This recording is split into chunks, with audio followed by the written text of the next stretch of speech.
J'en appelle à toi pour critiquer honnêtement, le plus sincèrement possible mon plan de trading.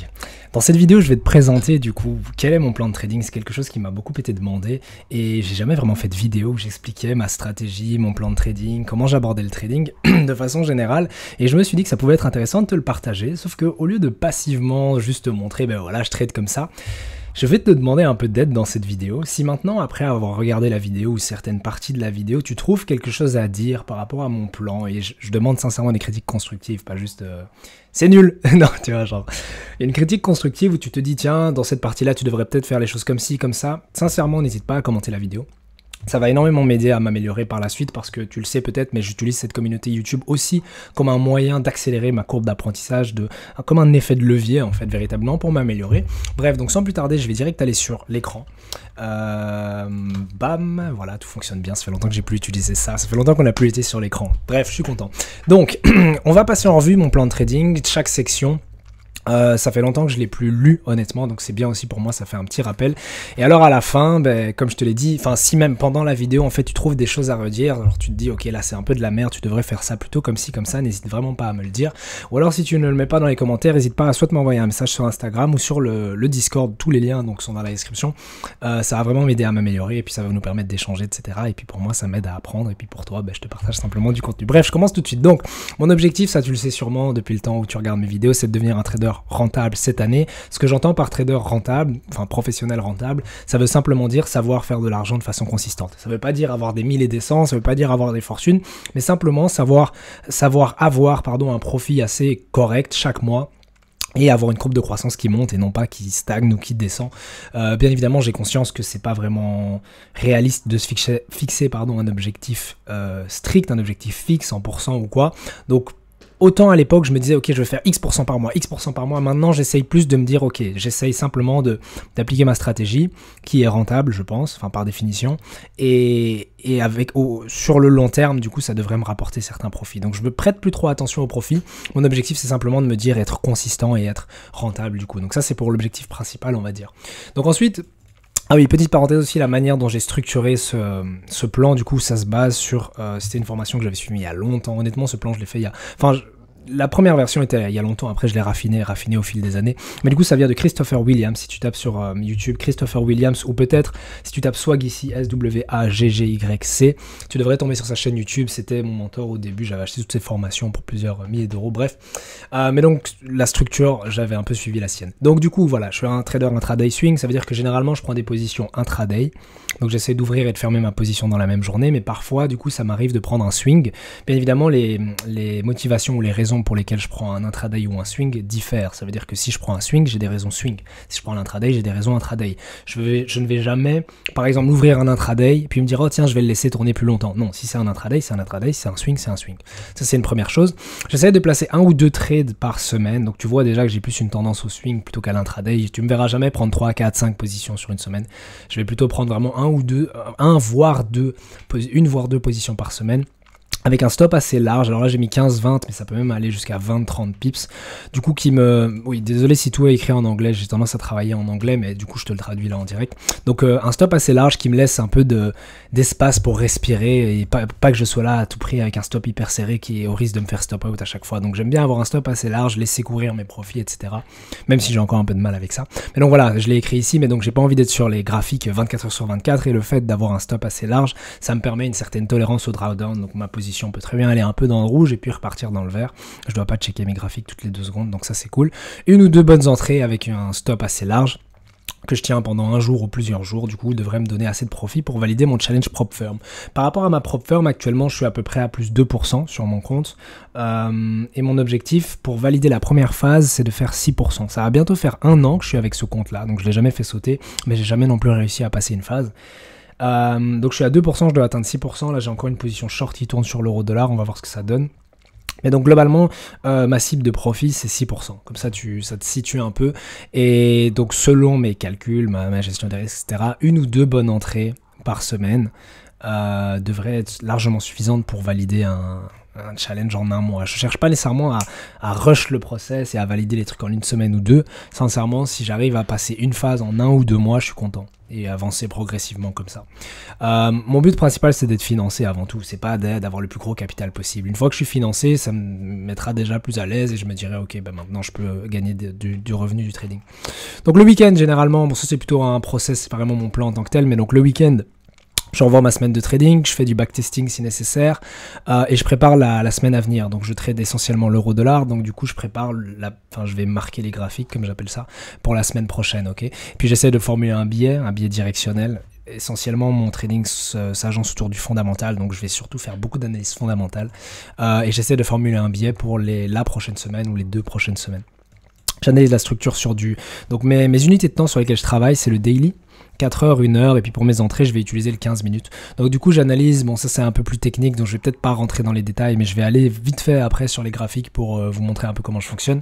Mais globalement, c'est toujours la même chose, j'ai une direction fondamentale, donc j'ai une idée de tiens, j'ai envie d'acheter ou vendre l'euro-dollar. Par rapport à cette idée, ensuite, je vais chercher des zones d'intérêt. Et dans ces zones-là, je vais chercher des setups, on va dire, qui vont déterminer mes points d'entrée. Et puis aussi des confirmations pour prendre ces positions, pour prendre ces entrées. Mais j'irai voir ça juste après sur les... en fait non, je peux y aller maintenant parce que du coup, je vais aller tout de suite sur les graphes.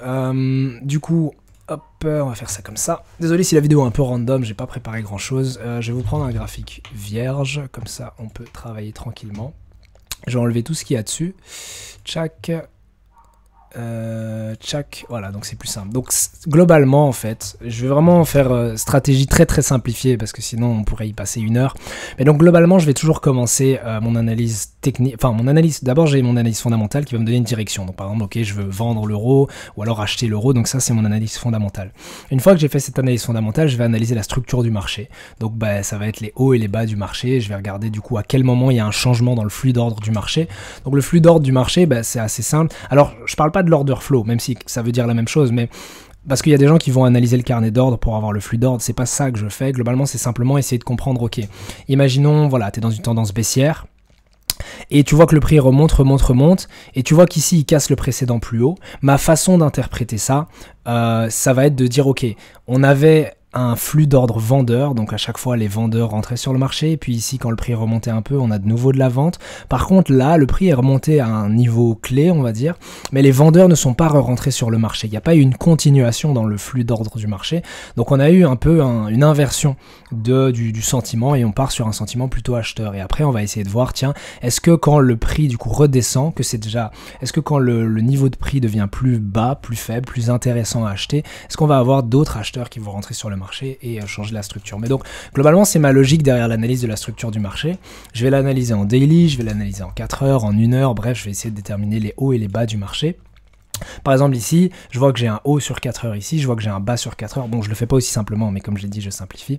Puis je vois aussi ici que j'ai eu un changement d'ordre au niveau de la structure 1 heure. Donc là, où on était donc sur de la baisse sur 1 heure, ok, je vois que ici, les vendeurs ne sont pas revenus sur le marché et on a eu un flux d'ordre acheteur, ok, donc le prix est monté jusqu'ici, où là maintenant on a de nouveau une inversion et on est dans un flux d'ordre vendeur. Donc ça, globalement, c'est pour avoir la direction un peu plus technique du marché.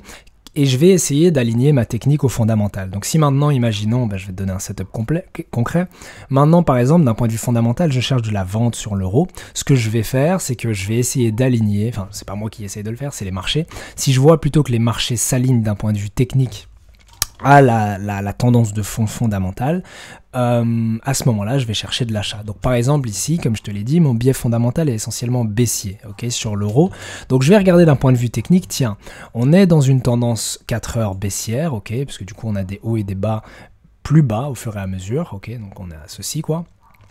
Maintenant, je vais chercher, tiens, est-ce qu'à un certain niveau de prix, peut-être ici, voilà, donc ça va être une zone d'intérêt, je ne vais pas expliquer pourquoi c'est une zone d'intérêt pour le moment, mais disons simplement que, imaginons que cet endroit-là soit une zone d'intérêt, je vais me dire, tiens, est-ce que le flux d'ordre dans cette zone-là est toujours haussier? Et à ce moment-là, selon moi, selon ma manière d'analyser les graphiques, je vais me dire que non, parce que lorsque je vais descendre sur 1 heure, je vais constater, tiens, Ici, on voyait qu'on avait une grosse réaction du prix à cette zone-là, ok, donc le flux d'ordre était toujours acheteur. Puis à un moment, ok, les vendeurs ont pris le dessus, on a break à la baisse, et maintenant on peut considérer du coup que le flux est à la vente, ok. Donc à ce moment-là, ça pourrait me donner un signal de tiens, il y a une reprise de la tendance baissière sur 4 heures, ça s'aligne à ma tendance de fond fondamentale du coup qui était baissière, et je vais pouvoir du coup aller short, et alors après, l'idée générale c'est vraiment ça.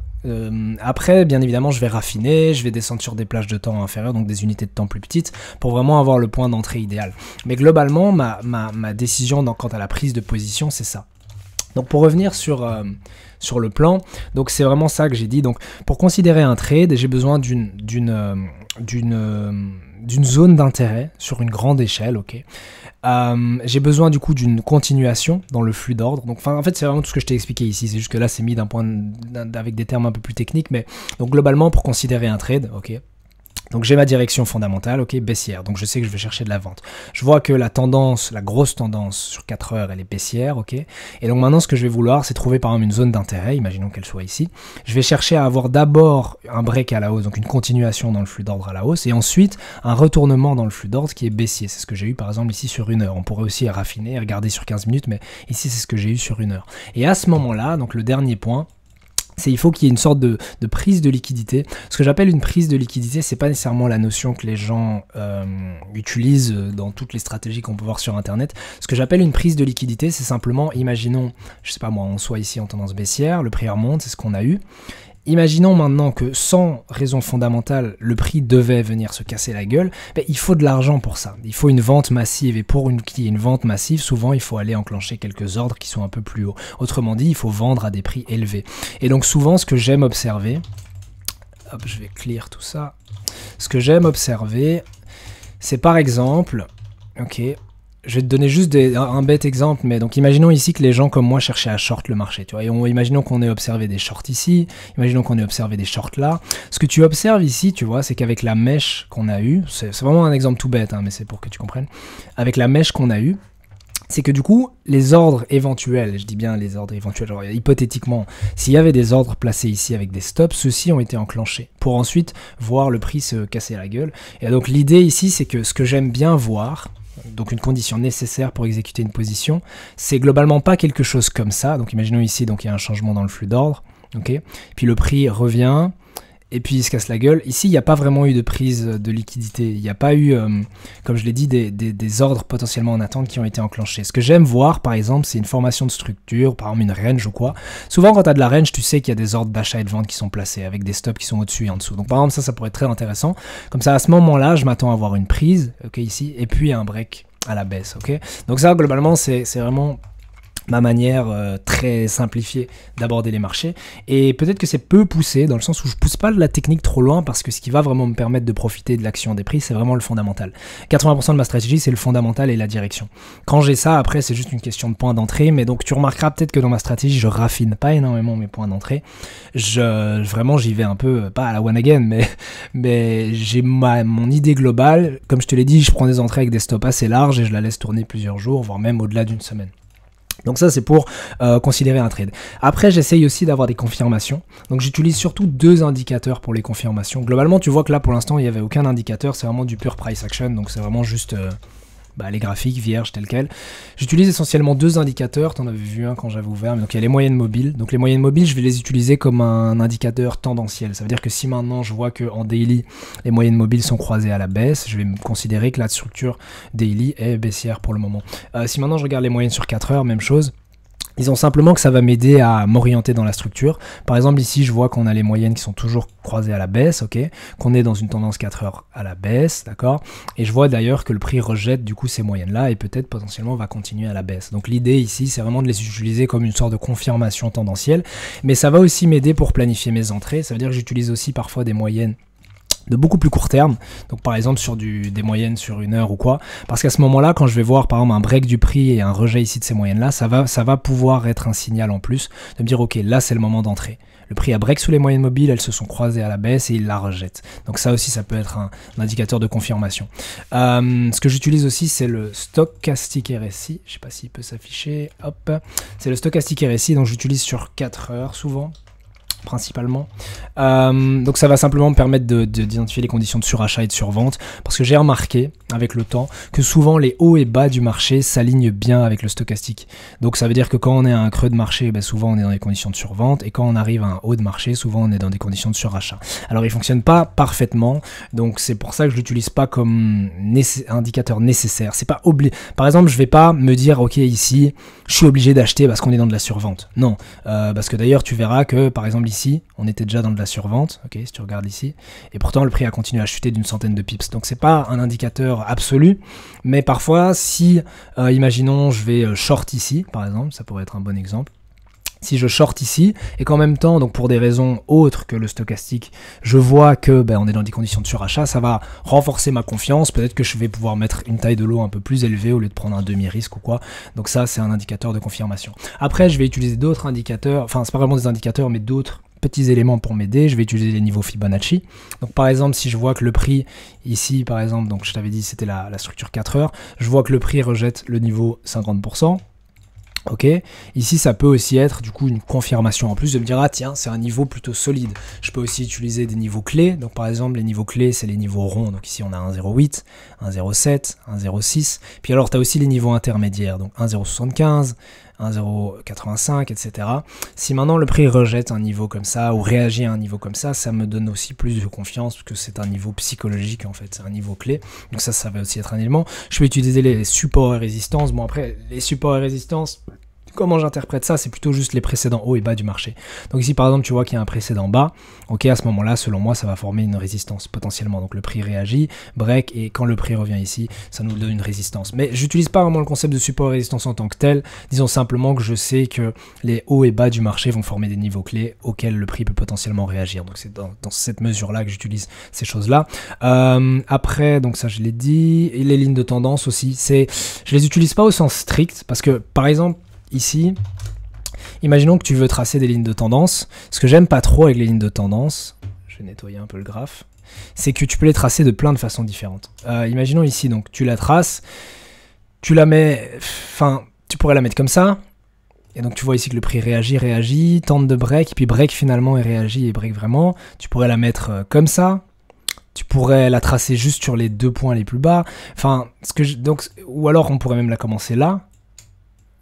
Donc ce que j'aime pas trop avec les lignes de tendance, c'est que c'est pas hyper précis.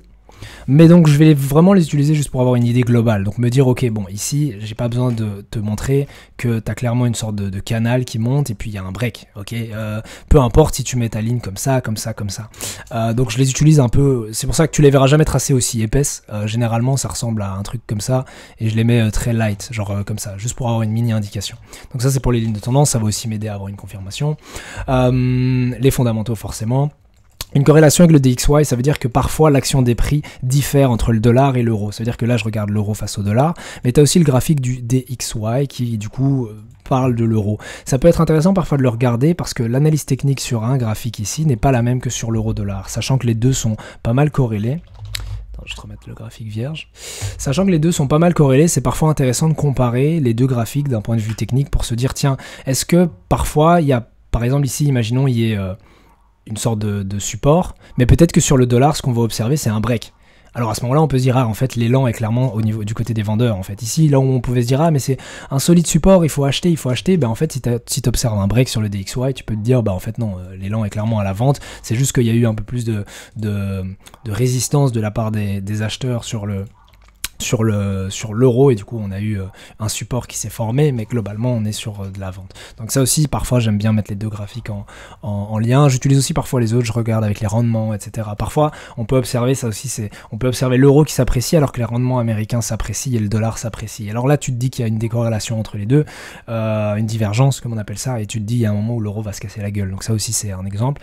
Et puis alors le temps, time, trading session, ça veut dire que si un mouvement apparaît durant la session de Londres, à l'opening de Londres, ou à l'opening de New York, ou au pré-opening de New York, ou alors à la fin de la session de Londres, ou alors à la fin de la semaine, à la fermeture de Londres, un vendredi. Bref, toutes ces choses-là peuvent aussi me donner des raisons de plus considérer une position ou pas. Dans le sens où forcément un certain mouvement d'un point de vue technique qui a lieu pendant une session va avoir plus d'importance pour moi qu'un mouvement par exemple qui a eu lieu pendant la session asiatique, surtout s'il n'y a aucun événement fondamental. Donc ça aussi c'est quelque chose que je vais considérer. Mais donc pour simplifier, parce que là j'ai dit beaucoup de choses, disons simplement que les raisons que je t'avais expliquées juste ici, donc avec les choses que j'ai besoin pour considérer un trade, elles sont assez simples. Après, ce qui va me donner la confiance ou la confirmation de prendre cette position ou pas, ça va être toutes ces choses-là. Et simplement, plus j'en ai, mieux c'est. J'ai pas de nombre fixe, ça veut dire que je suis pas en mode il m'en faut 4,6 exact. Non, simplement plus j'en ai mieux c'est. Si j'en ai un seul, imaginons j'ai qu'une seule raison et je vois du coup qu'il n'y a pas vraiment. Imaginons je me dis ok j'ai un modèle de chandelier mais mes moyennes mobiles s'alignent pas, je suis pas à un niveau psychologique, j'ai pas de niveau FIB, j'ai pas mon stochastique RSI qui s'aligne.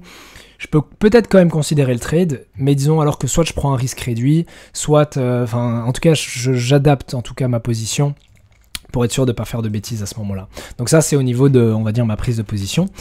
Après, pendant longtemps, donc j'ai considéré cette section-là, donc je passe à une section suivante, celle des objectifs en matière de pips ou en matière d'argent, en matière de pourcentage. Au début, je me fixais un objectif en mode par position, je veux faire X% ou je veux faire X argent, etc. Je me suis rendu compte que c'était plutôt contre-productif parce que c'est à toi de t'adapter au marché. Tu peux pas te dire à l'avance, ok, je veux tel profit, ça c'est pas possible. Et même par semaine, donc au début je me disais, bon ok, sur chaque trade c'est logique, tu peux pas déterminer à l'avance combien tu vas gagner. Mais après je me suis dit, sur une semaine, tu pourrais très bien te fixer un objectif, ou sur un mois, il n'y a rien de mal à ça. Et pour ma part, peut-être que ça s'applique pas à d'autres gens, mais ça a été plus contre-productif qu'autre chose. Donc j'ai arrêté de me définir un objectif de profit, c'est ce que j'ai mis là, hein. Ok, peu m'importe combien je gagne, tant que j'ai un ratio risque-récompense de 1,3. Donc ce que je vais chercher à faire quand je considère une position, c'est par exemple ici, imaginons j'ouvre ceci, le ratio ici, je vais toujours chercher à ce qu'il soit de 1,3, tu vois, minimum, ou alors plus, tu vois, pour considérer la position. Ce qui veut dire que si maintenant je risque, je sais pas moi, $100, la position peut potentiellement me rapporter $300, un peu moins si je prends des profits partiels. Mais donc je vais toujours regarder ça en priorité, et non pas, ok, tiens, voilà, c'est une erreur que je faisais beaucoup à mes débuts. Et alors aussi un autre élément important, je vais arrêter d'imposer ma volonté au marché, je vais m'adapter à ce que les marchés me disent, la structure. Donc par exemple, imaginons ici, le prix me dit que mon stop doit être placé, je sais pas moi, là, et qu'une cible de profit, elle est, je sais pas moi, là. Même si ça m'arrange pas, et je me dis, ah mais est-ce que je peux pas resserrer un peu mon stop et peut-être agrandir un peu mon TP? Non. C'est quelque chose que je faisais avant, j'ai arrêté parce que c'est pas toi qui choisis où sont les niveaux de prix. Si le marché te dit de faire comme ça, tu fais comme ça. S'il te dit ton stop doit être placé ici par rapport à ta stratégie et ta cible de profit doit être placée là par rapport à ta stratégie, tu fais comme ça. Donc ça, du coup, c'est vraiment important, c'est j'ajuste toujours en fait mes prises de position, ma gestion de position, mon placement de stop, etc. par rapport à la structure. Bref, de façon générale, donc mon objectif c'est de rester consistant avec ma gestion des risques. Ça, je le répète assez souvent, mais je vois beaucoup de gens qui font des performances de tarés, genre vraiment de tarés, des 5%, 10%, enfin 5R, 10R ou quoi sur un trade. Ça peut arriver, mais je me dis, est-ce que c'est vraiment tenable dans le long terme? Je pense pas. Taper du 10R par trade, c'est... t'es un dieu en fait. Si tu fais du 10R par trade, et puis je vois surtout que ces gens-là prennent plusieurs positions par semaine, ça veut dire que ça y est, tu fais du 100R par mois en fait, t'es un dieu des marchés. Donc je me dis, peut-être qu'à court terme ça fonctionne, mais je me demande si ces personnes-là, après quelques mois, sont vraiment rentables. Et donc pour ma part, je cherche pas à faire des profits incroyables, parce que j'essaye souvent de me rappeler que simplement au niveau 1 de mon programme de financement, donc le truc auprès d'une prop firm, juste au niveau 1, si j'arrive à avoir un payout, et du coup je dois faire à peu près 5% de profit, ça me rapporterait déjà 1000-2000$. Sans les taxes, sans payer les taxes.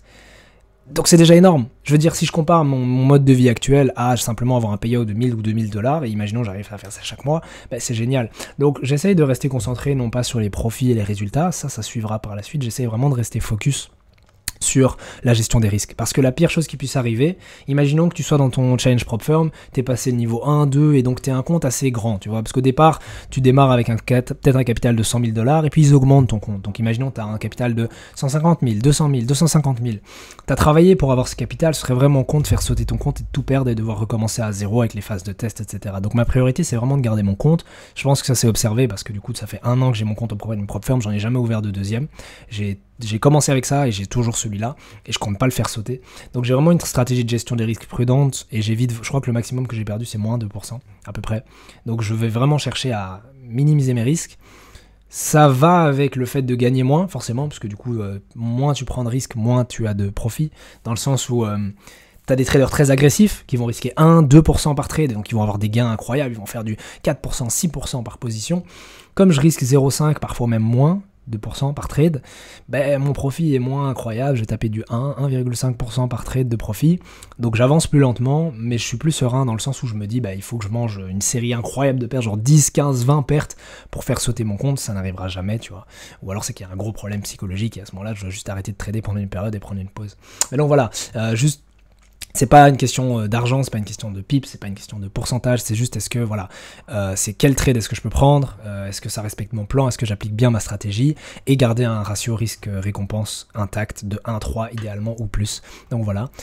Après j'ai mis un objectif de performance, donc je vois pas ça comme un objectif de profit mais plutôt de performance, ce serait de faire à peu près 3 R par semaine. Parce que si maintenant je prends des positions et je risque 1 R, l'idéal c'est de savoir en dégager des profits, et donc idéalement 3 R par semaine, ça implique de faire juste une position gagnante pour moi à peu près. Et donc si maintenant, donc c'est surtout d'un point de vue psychologique en fait, ça m'est souvent arrivé, donc là c'est ce que j'explique ici, ça m'est souvent arrivé d'être à 3 R de profit flottant, et puis je me dis oh tu sais quoi, je vais pousser le trade un peu plus loin et je vais chercher 4 R, 5 R. Et puis le prix se retrace complètement, annule complètement la position, touche mon stop, que j'avais peut-être déplacé un peu en profit, et je me retrouve avec un profit de 1 R, ou même parfois 0,5 R, alors que j'avais 3 R entre les mains. Je me dis c'est vraiment con. Donc maintenant je me suis fixé comme objectif de, si maintenant j'ai 3 R, à moins que le trade ait vraiment du sens à continuer, et alors là je vais pas clôturer, parce que c'est juste débile, voilà. Mais si maintenant je commence à douter, peut-être que la position peut s'arrêter là, j'essaye de beaucoup plus apprendre à prendre mes profits. Une grosse erreur que j'ai faite, honnêtement, beaucoup de fois, il y a des personnes, je vais vous montrer un exemple, mais il y a beaucoup de traders, par exemple, ils ont du mal, par exemple, à générer des profits. Et ils sont toujours hop, sortant, perte. Ça, c'est un problème. Il y a d'autres traders, ils ont un peu de profit, mais ils ont raison que pour la moitié du mouvement. Et après, le prix s'inverse, donc ils font un demi-air, ou enfin, bref, pas beaucoup de profit. Mon problème, souvent, c'est que c'est pas la direction où je me trompe. Ça veut dire que si je backtest et que je regarde toutes les positions que j'ai prises, souvent j'ai des points hauts comme ça. Ce que je veux dire, c'est souvent, par exemple, j'ai pris des positions ici, là. Donc à chaque fois, dans ma direction, je suis bon. Mais mon plus gros problème, c'est que je coupe super court à mes gagnants. Donc ça veut dire que, imaginons le prix va un peu dans mon sens, dès que je vois un petit signe d'inversion, bam, je cut. Et je suis là, mais punaise, juste là, pour que le jour suivant ou la semaine d'après, le prix aille dans ma direction et me fasse gagner le trade sans être jamais retourné à mon stop. Et ça arrive, genre vraiment beaucoup de fois. En tout cas, là, ça se calme parce que j'essaie d'apprendre de mes erreurs, mais ça arrivé beaucoup de fois. Donc maintenant, vraiment, j'apprends à faire deux choses parce que, du coup, pour contrebalancer un peu cet effet de « oh, je coupais trop court à mes gagnants », je laissais tourner mes positions trop longtemps. Et parfois, il m'arrivait d'atteindre ma cible de profit sans l'avoir encodé, genre dans un logiciel comme MetaTrader ou quoi. Juste, je laisse tourner. Je me dis « ah, je suis à ma cible de profit, je devrais fermer ». Parce que ma stratégie m'a dit « ok, j'ouvre là, je ferme là, je prends 3 R, je suis bien ». Et je laisse tourner, je me dis, ah, tu sais quoi, on va gratter un peu plus. Pour voir le prix, bam, se casser la gueule, et je ressors juste avec un R alors que j'aurais pu en avoir 3, tu vois. Et c'est arrivé très souvent. Donc maintenant, je me fixe pas une cible de profit fixe, mais je me dis simplement, si le marché te donne ce que tu es venu chercher, genre par exemple 3 R, pour moi, c'est largement satisfaisant sur une journée ou sur 2-3 jours, je prends. Je commence pas à me dire, ah oui, mais non, je prends, je ferme, tu bloques ces profits-là, et après, tu prends du recul, tu regardes si le marché te propose autre chose, mais tu fermes tes profits. Genre, c'est un truc avec lequel j'avais beaucoup de problèmes, maintenant j'essaie vraiment de l'implémenter, mais donc voilà. Ouais, c'est ce que j'ai écrit ici, voilà. Fais pas la même erreur que celle que tu avais tendance à faire il y a quelques mois. Tu avais un objectif de 3 R pour la semaine, tu avais bien plus que ça, tu avais 4 R ou 5 R, tu mets ton téléphone de côté, tu vas au sport ou quoi, tu reviens et tu n'as plus que 1 R de profit, c'est vraiment con parce que tu as juste fait preuve d'avidité, tu as été trop gourmand au lieu de prendre ce que le marché avait à te donner. Donc vraiment ça, c'est un problème que je ne fais plus. Enfin bon, peut-être que je le ferai encore un peu, mais je veux dire vraiment c'est le problème que je ne veux plus faire. Mais donc voilà, il n'y a pas de petit profit. Ok, si je fais 3 semaines, c'est une bonne semaine et j'ai atteint mes objectifs. Honnêtement, si j'arrive à faire 3 R par semaine, c'est largement suffisant que pour atteindre ma cible de profit de 6% par mois. Au niveau de mes horaires de trading, donc je trade la session de Londres et de New York. Généralement, je suis plus actif pendant la session de New York, mais je fais l'essentiel de mes analyses pendant la session de Londres. Donc j'ai mis les heures en gros, mais ça va être 8-10 et 14-16 ou parfois 15-17. Mais globalement, donc je fais mes analyses essentiellement le matin. Puis alors l'après-midi, comme il y a souvent des annonces et puis il y a l'opening de New York, il va y avoir beaucoup de volatilité, beaucoup de fluctuations. Je vais essayer de regarder l'action des prix à ce moment-là et soit de prendre des positions à ce moment-là ou alors ajuster mes positions à ce moment-là. Mais donc on va dire beaucoup d'analyses le matin, beaucoup de trades l'après-midi. J'essaie d'attraper un peu des deux sessions. Je trade la session de Londres, même si je Enfin, donc je suis présent à la session de Londres, même si je trade la session de New York, parce que parfois il y a des mouvements assez conséquents qui s'opèrent pendant la session de Londres et c'est con de les rater. Ça m'est déjà arrivé pendant une certaine période de me dire je trade que New York. J'arrive l'après-midi, il y a déjà le prix qui a bougé de 20, 30, 40 pips dans une direction et je suis là, putain, c'est con, si j'avais tradé Londres, j'aurais pu choper le mouvement à sa source, à son point de départ, plutôt que de le choper en cours de route. Donc, je suis présent aux deux, je prends pas souvent des positions pendant Londres, mais au cas où il se passe un truc, je suis là. Et sinon, généralement, quand je fais mon analyse le matin et je vois que ça bouge pas trop, je reviens à New York pour vraiment essayer de saisir des positions. Quand il y a des annonces économiques, comme je l'ai dit, je préfère attendre pour la session de New York, parce que du coup, c'est à ce moment-là où ça va essentiellement bouger. Donc ça, je l'ai dit. Ok. Alors ici, j'ai quelques règles de trading. Peut-être que je peux les passer en revue. Bon, ça va être un peu long. Je vais juste les regarder comme ça et peut-être en citer quelques-unes. Donc attends, je regarde. Voilà, ça aussi, important. C'est une erreur que je faisais avant, mais que j'ai corrigée. C'est que parfois, je sautais sur les graphiques avant d'avoir fait mon analyse fondamentale. J'étais trop pressé. Maintenant, j'ai vraiment la discipline de me dire non, je fais mon analyse fondamentale, j'obtiens un billet. C'est seulement à partir du moment où je sais si je veux acheter ou vendre que je vais sur les graphiques pour faire mon analyse technique. Ça, c'est important. Ça, c'est par rapport à mon analyse technique. Ici, j'attends toujours un signal avant un signal, une confirmation, une raison, avant d'ouvrir un trade, bref, pas de FOMO. Pour ceux qui me suivent depuis longtemps, c'était vraiment le plus gros problème que j'avais, c'était le FOMO. Le FOMO, c'est la fear of missing out, c'est la peur de manquer une opportunité. C'était mon plus gros problème. Donc ça, maintenant, c'est dans mes règles. Enfin, ça l'est depuis longtemps, et comme je relis souvent ces trucs-là, j'essaye vraiment d'améliorer mon FOMO. J'ai pratiquement plus de FOMO en ce moment. Donc si je prends une position, c'est qu'elle respecte ma stratégie. Mais du coup, forcément, ma fréquence de trading a diminué. Mais pour le mieux, parce que pour le moment, ma courbe de croissance est plutôt sympa. Donc voilà, je regarde juste, ok. Ok, alors ça aussi, un point important, je pense, à partager. J'avais tendance à être très concentré le matin, je fais mon analyse, etc. Et puis pendant la journée, je me laissais un peu aller. Je me laissais distraire, peut-être je faisais autre chose, je sortais de chez moi pour aller au sport ou quoi. Le problème, en fait, c'est que ça m'arrivait de manquer des opportunités. Pas au sens de FOMO, mais vraiment manquer une opportunité parce que j'ai été distrait, j'étais à l'extérieur, etc. Et donc maintenant, je me suis mis comme règle que je suis hyper focus concentré sur les marchés. Genre presque obsédé par ça. Du lundi jusqu'à ce que je trouve une position et que je sois dans un trade.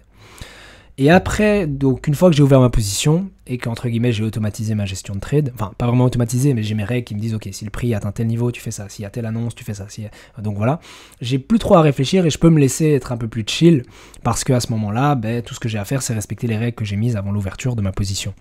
Mais avant ça, je suis hyper focus, je regarde si une opportunité se présente, dès qu'elle se présente, je la saisis. Une fois que je suis dans le trade, c'est déjà un peu plus chill parce que tout ce que j'ai à faire, c'est gérer ma position, checker les annonces économiques quand elles sortent, déplacer mon stop, prendre des profits partiels, etc. Bref, manage mon trade. Mais donc ça, c'est une erreur que je faisais beaucoup, c'était me laisser distraire alors que j'avais pas encore de position ouverte pour que le lundi passe, le mardi passe, mercredi passe, zut, j'ai manqué le mouvement mercredi, je vais essayer de le rattraper jeudi, du coup je fais preuve de FOMO, j'entre au mauvais endroit et je me fais stop, puis vendredi, du coup, je rate une autre entrée, enfin bref, je faisais n'importe quoi. Du coup ça maintenant j'évite vraiment.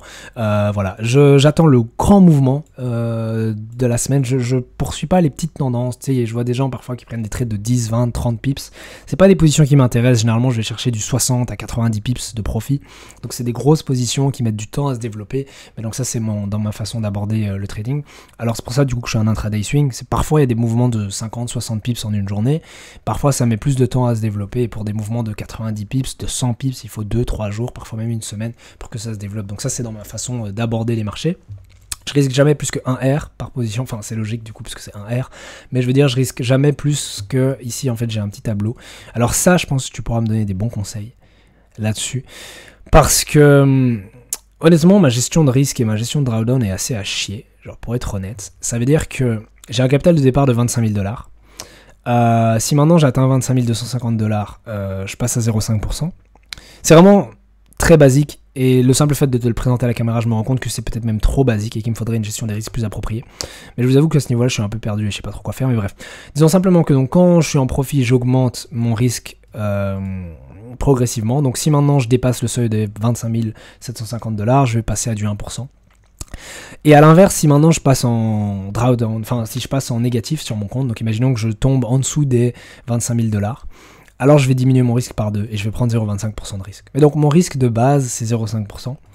Et alors si vraiment je tombe bas, alors je vais diminuer à 0,125. J'ai jamais dû prendre un risque pareil. Mais ça m'est déjà arrivé du coup de devoir descendre à 0,25%. Actuellement j'ai un risque de 0,5 par trade. Et je suis bientôt à 25 750 $. Donc peut-être que bientôt je pourrais prendre un risque de 1%. Mais bref, à ce niveau-là, honnêtement, s'il y a des gens qui ont des pistes de réflexion, parce que je vous jure que j'ai du mal à trouver des stratégies de gestion des risques, des stratégies de gestion de drawdown. Mais donc je vais pas trop m'attarder sur cette section-là. Dis-toi simplement que ce petit tableau résume un peu ma gestion des risques. Mais il n'y a pas de stratégie de gestion de drawdown, il n'y a pas de truc pour protéger son plus bas sur son compte, etc. Je devrais l'implémenter, mais je vous avoue, je sais pas. Enfin, j'ai pas trop d'idées. Donc si tu as des conseils à me donner, n'hésite pas. Bref, on a fait le tour.